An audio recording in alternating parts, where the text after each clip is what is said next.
Well, good morning, everyone, and a very happy Father's Day to my counterparts that I see there.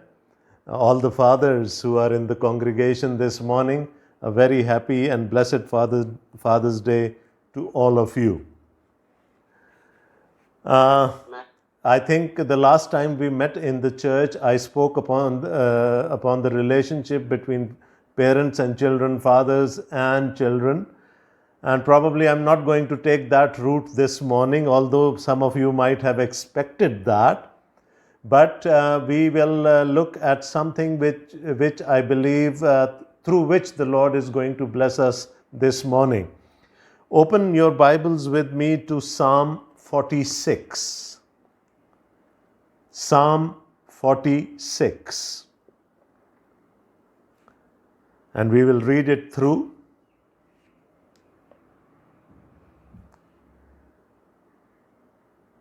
God is our refuge and strength, a very present help in trouble. Therefore we will not fear through the earth, though the earth gives way, though the mountains be moved into the heart of the sea.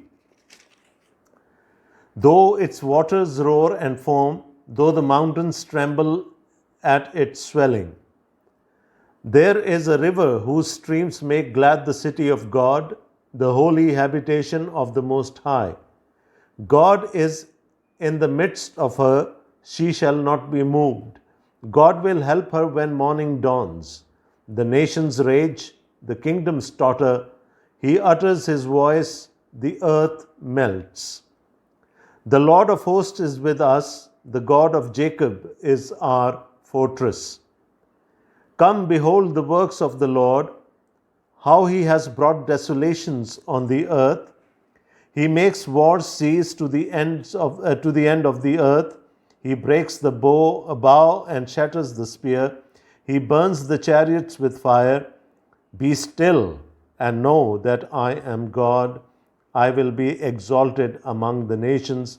I will be exalted in the earth. The Lord of hosts is with us. The God of Jacob is our fortress. I am going to read verses 10 and 11 once again. Be still and know that I am God. I will be exalted among the nations. I will be exalted in the earth. The Lord of hosts is with us. The God of Jacob is our fortress. Amen. If you have read through with me through this psalm, you would have seen a word repeated 3 times, which I did not read. At the end of verse 3, there is an instruction called Selah, S-E-L-A-H. I do not know whether your translation has it or not. Then at the end of the verse 7, it is repeated against Selah. And then at the end of the psalm, at the end of verse 11, it is repeated once again, Selah. Now, Selah means stop, be still.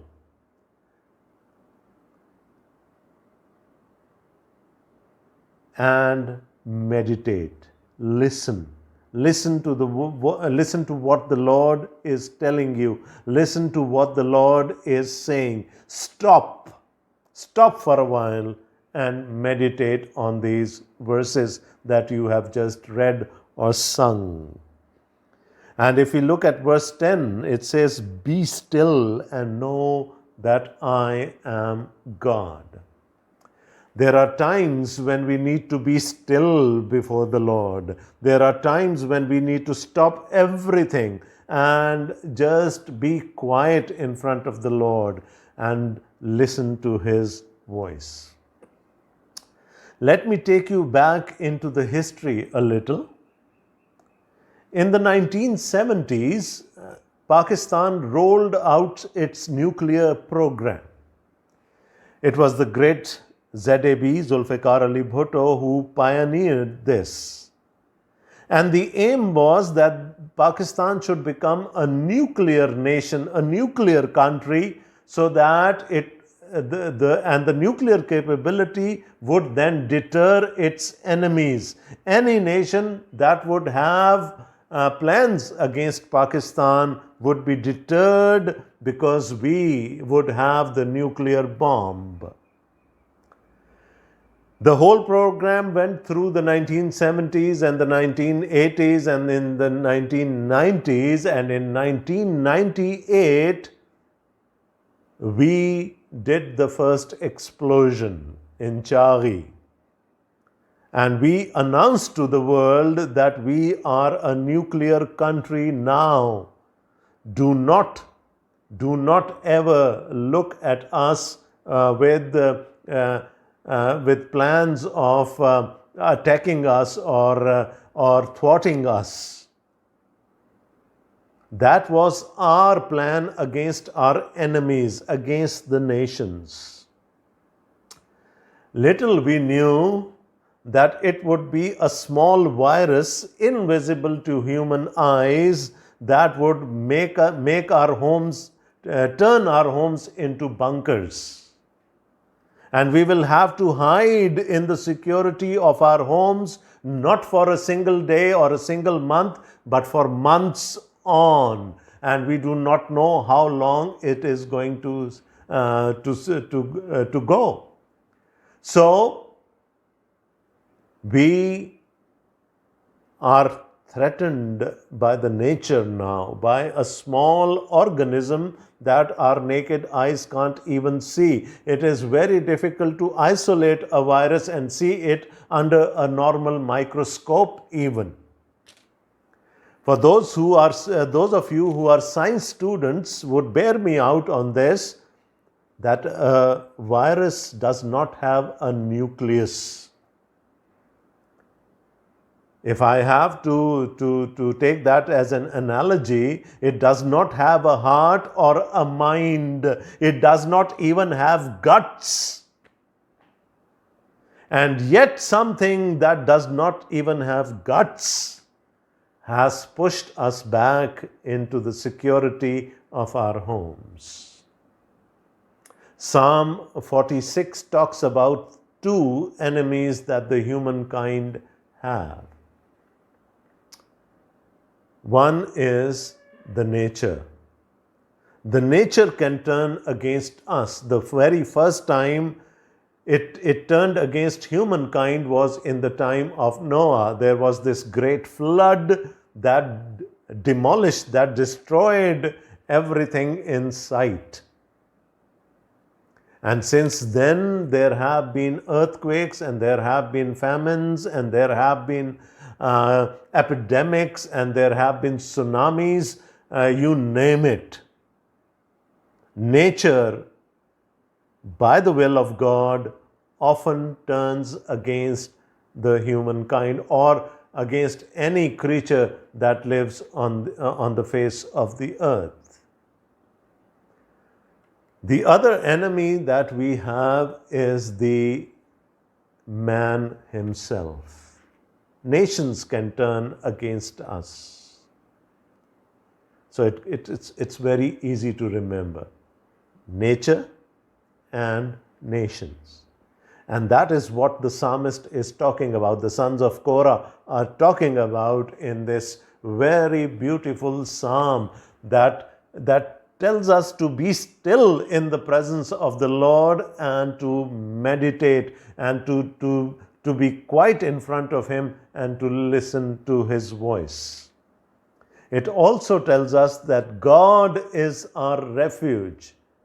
If nature turns against us, it's God who is our fortress.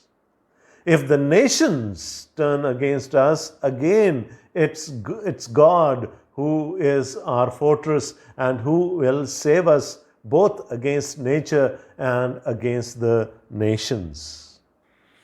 So let's start from verse 1.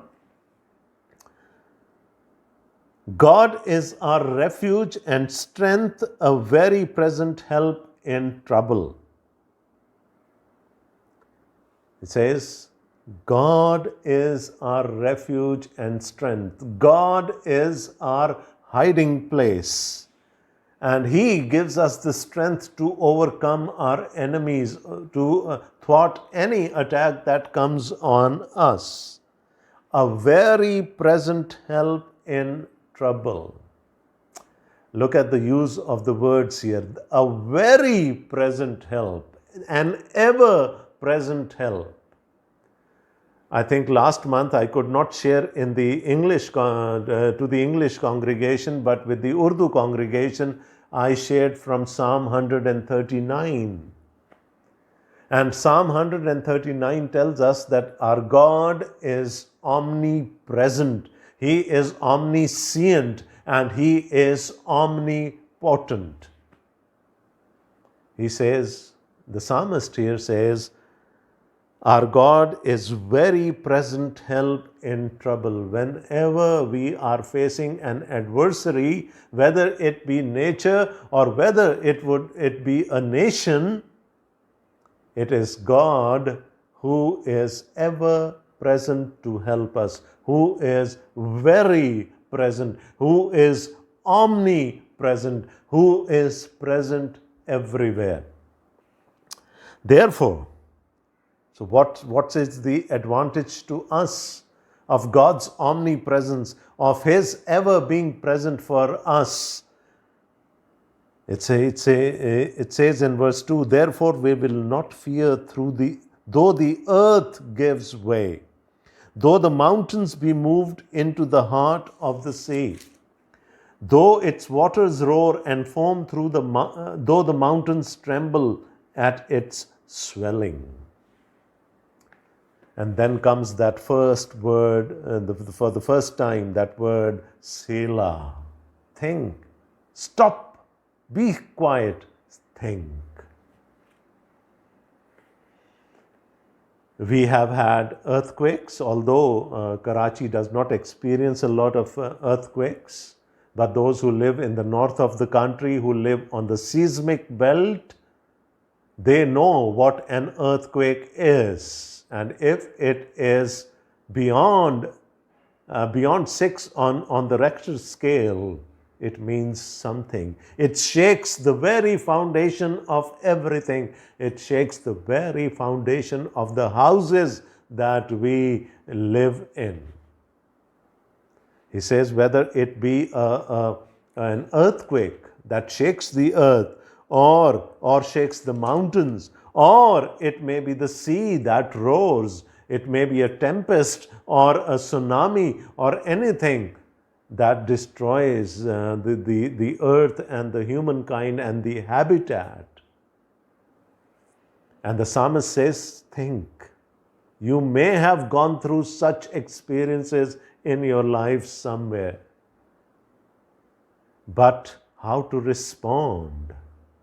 How to respond to those times of trouble when the nature turns against us? In verse 4, he says, there is a river whose streams make glad the city of God, the holy habitation of the Most High.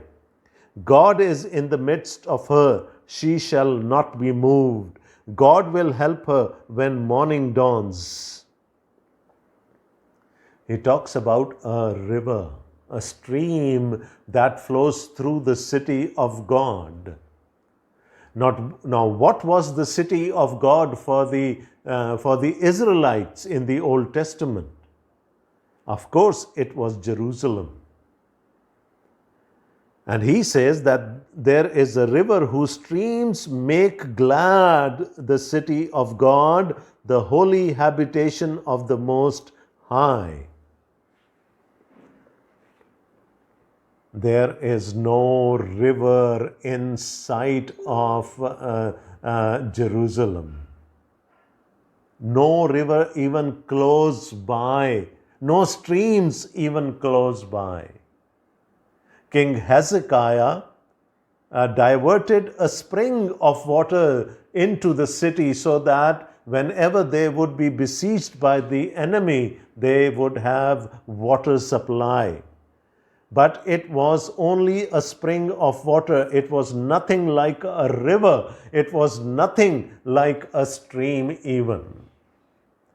So what is the psalmist talking about here?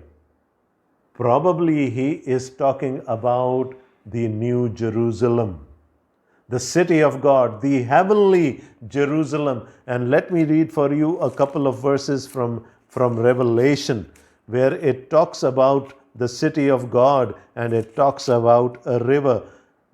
Chapter 22, Revelation chapter 22, and starting at verse 1.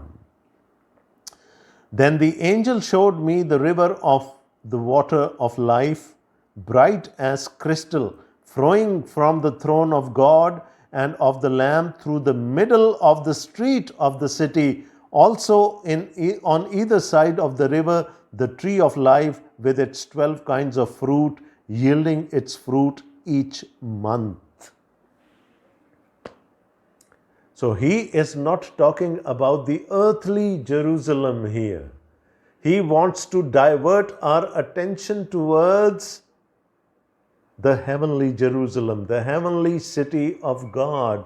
And he is trying to tell us that although nature might destroy us, nature might kill us, the COVID, the novel coronavirus might kill us, yet we would live in the heavenly Jerusalem ever after, in the presence of God. And in the heavenly Jerusalem, there is a stream, a river that flows out of the throne of God and of the Lamb. And on both sides of that river is the tree of life.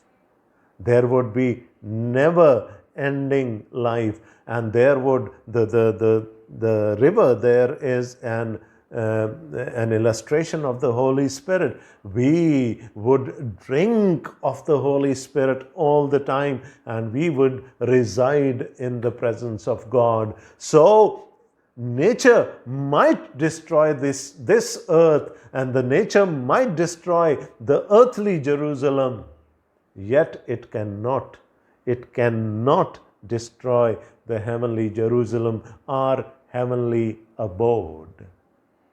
So like every good apocalyptic writer, what the psalmist is doing, he is trying to divert our attention from the recent afflictions that we are facing to the eternal glory that we are going to share with our God.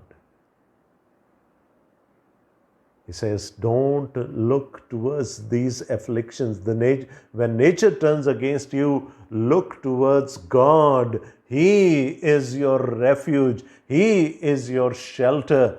And He is ever present to protect us. It is the same God who will protect us here from the nature turning against us. And He is the same God who will reside with us in the heavenly Jerusalem once we are in His presence. So He just sways us away from the current afflictions. Today we are frightened, we are afraid to go out, we are afraid to meet people, because we listen to these news all day long, and we hear the havoc that this small virus has played in many nations. Who could ever penetrate through the defenses of the United States of America? And yet look at New York today. It's in shambles. It's in shambles. And it's only because of the nature. It's only because of that small organism. So he goes on to say in verse 6, now, the nations rage. I told you, two enemies, the nature and the nations. The nations rage, the kingdoms totter. He utters his voice, the earth melts. The Lord of hosts is with us, the God of Jacob is our fortress. So he says, nations can turn against us, And it has been through times immemorial. Nation has turned against nation, and even Christ said that until I come again, nation will turn against nations. There will be earthquakes, there will be famines, there will be storms, there will be anything.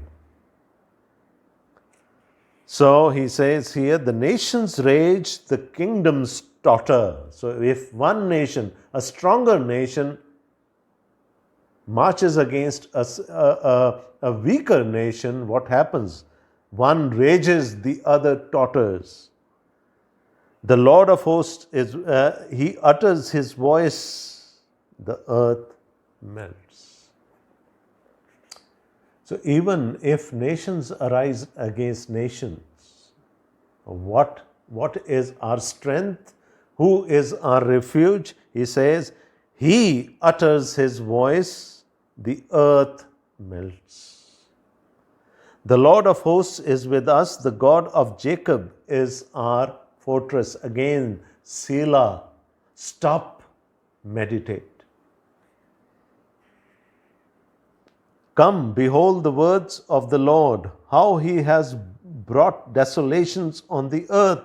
He makes wars cease to the end of the earth. He breaks the bow and shatters the spear. He burns the chariots with fire. So even if a nation arises against another nation, if we are threatened, if we are under attack, and there is this gloom that always is there for us, the enemy residing towards our west may attack us. We are always under threat. He has done that in the history and he can do it again. But God says, who is going to protect you in such situations? And the focus is again on the Almighty Lord. Come, behold the works of the Lord, how he has brought desolations on the earth. He makes wars cease.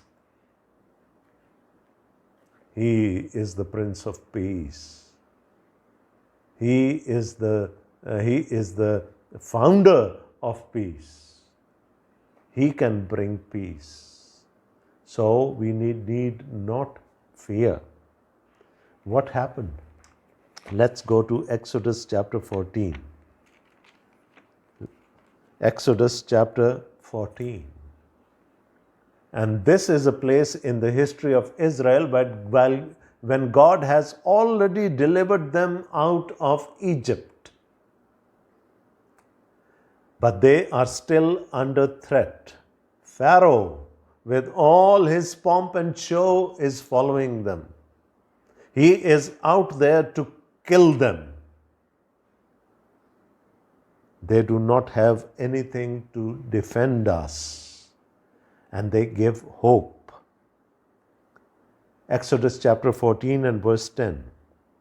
When Pharaoh drew near, the people of Israel lifted up their eyes, and behold, the Egyptians were marching after them, and they feared greatly.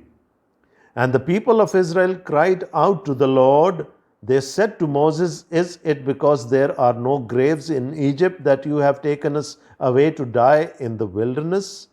What have you done to us in bringing us out of Egypt?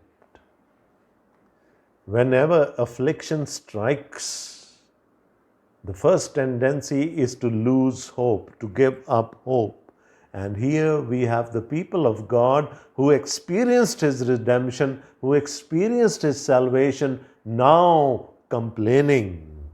Why did you bring us out of Egypt? We could have easily died there. Is not this what we said to you in Egypt? Leave us alone that we may serve the Egyptians. For it would have been better for us to serve the Egyptians than to die in the wilderness. And look at what Moses tells them now. And Moses said to the people, fear not. Fear not, stand firm and see the salvation of the Lord, which he will work for you today. Fear not. Stand still in the presence of the Lord, and he will deliver you out of the hands of the enemy. Come back to Psalm 46 and verse 10. Be still, right? If nature comes against you, if the coronavirus comes against you, be still, fear not. If nations come for you, if they turn against you, the response of the people of God is be still. Selah, stop, meditate. God is saying, fear not. Be still and know that I am God. This is what God is telling them. I will be exalted among the nations. I will be exalted in the earth. Again, God is taking their eyes from their current afflictions to an eternity. What will happen at Armageddon, of which we read in the book of Revelation? All the nations, all the kings of this world will come to battle against God, against Christ. But what would happen? What would happen? They will all be defeated and thrown into the lake of fire. So our focus should not be this worldly. Our focus should be eternal, because this is our temporary abode. We are not meant to live here always. And whatever our permanent abode is, nothing, no nature, no nation will be able to harm us there. So things may turn against us today, but we have a bright hope for our future. A future where there will be no afflictions, where there will be no pain, where there will be no tears. God says, be still and know that I am God. I will be exalted among the nations. Every power, every principality, that's what we learned in the epistle to the Colossians. Every principality, every power, every dominion in this world will become a footstool for Jesus Christ. He will reign over everything. And if we are His, we will reign with Him. I will be exalted among the nations. I will be exalted in the earth. The Lord of hosts is with us. The God of Jacob is our fortress. Selah. Stop. Meditate. Think. Think. Think eternally, with an eternal perspective. Our worldview should be the worldview of the Bible. What does this Bible teach us? Remember our dear old Elijah? He had a supreme victory over the prophets of Baal on Mount Carmel. And that made Jezebel furious, and she sent a messenger to Elijah that you will, before sundown tomorrow, you will be killed. And she swore. And this man of God, who was too brave on Mount Carmel, is now fearing for his life. He wants to die. And he goes and hides in a cave. And the Lord God finds him there and says, Elijah, what are you doing here? Come out. And then the Lord showed his presence through a strong wind, and then through an earthquake, and then through a fire. But it says the Lord was not neither in the wind or the earthquake, nor in the fire. And then Elijah heard a whisper, and the Lord whispered to him, "Don't be afraid, Elijah. You are going to turn the course of history. You are going to anoint kings, and your enemies will be destroyed by those kings, and you are going to anoint Elisha as your successor. Be strong, be silent in my presence.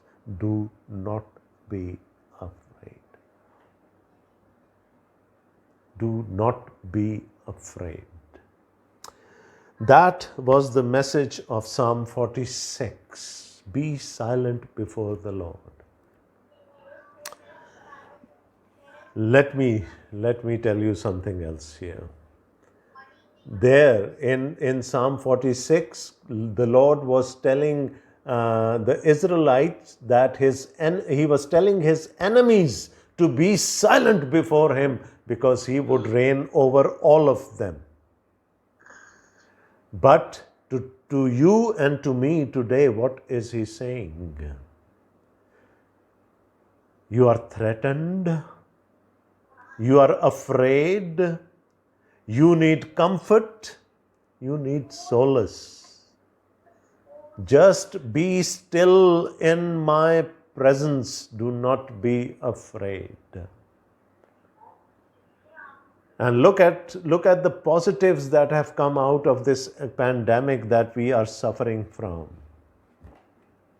We have time. We have time. We are confined to our homes. We have more time to be silent in the presence of the Lord. Be silent in the presence of the Lord. But are we? Have we changed ourselves? Have we learned the lessons that the Lord wants to teach us through this pandemic? What is taking most of our time today? What is taking most of our time today? We are confined to our homes, but sadly speaking, we have our cell phones with us. And we try to connect with the whole world all the time. Whereas what does the Lord want us to do? He wants us to be still, be silent. He wants us to spend more time with Him, and He wants us to listen to His voice. Maybe He wants to talk to us today. So He's telling us, whether it be nature or it be nations, whether it be the COVID-19, whether it be this pandemic, I am with you. I am your refuge. I am your fortress. I am your hiding place. Yes, But yes. once you are in this hiding place, please be still and listen to me. Have we listened to the Lord enough over the past 3 months? Have we been still in His presence enough? Or are most of the waking hours have taken up by our mobile phones? I have seen people communicating on their mobile phones while they are still charging. I do that as well.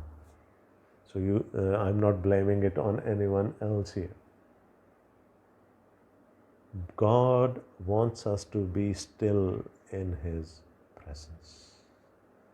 God wants us to feel His presence around us, God wants us to feel His arms around us. And yet we are so busy. Although we are out of our daily routines, and yet we are so busy. We need to calm down. We need to be patient. We need to meditate. We need to be still before the Lord. And then you can experience the strength that He would give us. Then we would be able to experience that He is ever present for us. He is there. He is here.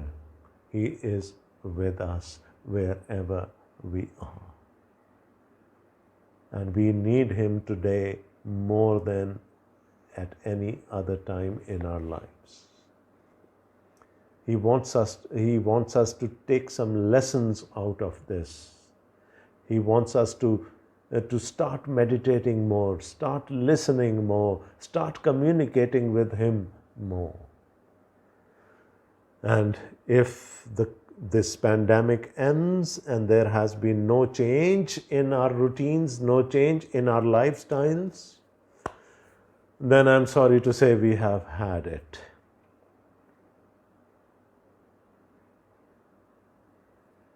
God bless you.